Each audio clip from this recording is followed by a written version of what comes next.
Now, a day after rescinding the July 2022 6.1 billion shillings takeover of Telkom Kenya by the government, the National Treasury has now announced that United Arab Emirates headquartered firm, that is Infrastructure Corporation of Africa, is in line to acquire the majority stake. Julian Samboko now reports in a statement to newsrooms.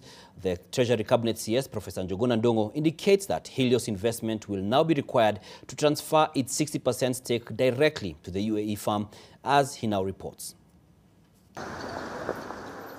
In a statement released by Treasury Cabinet Secretary Professor Njuguna Ndung'u, the Treasury says that it will work with Helios investment partners to transfer its stake to Infrastructure Corporation of Africa directly, a company based in the United Arab Emirates.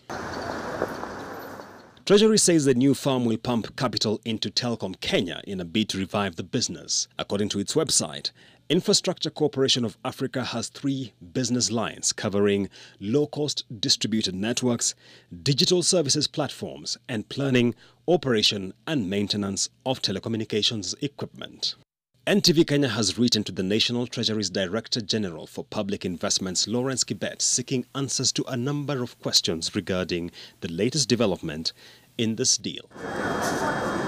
First, how was Infrastructure Corporation of Africa arrived at as the suitable strategic investor for Telkom Kenya? Was this a competitive process, and when did it take place? 2.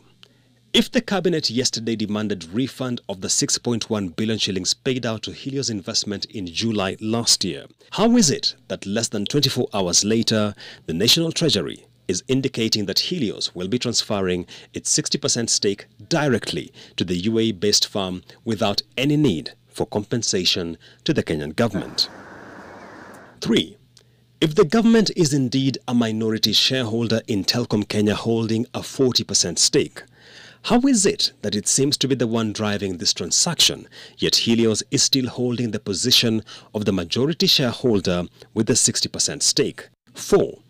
If the 6.1 billion payment to Helios Investment was paid as compensation for shareholder loans, how can the government claim to be demanding a refund of the same, yet this was compensation for loans invested in the business? 5. What track record does the Infrastructure Corporation of Africa have to justify its selection as the strategic investor for Telkom Kenya? Julian Samboko, NTV.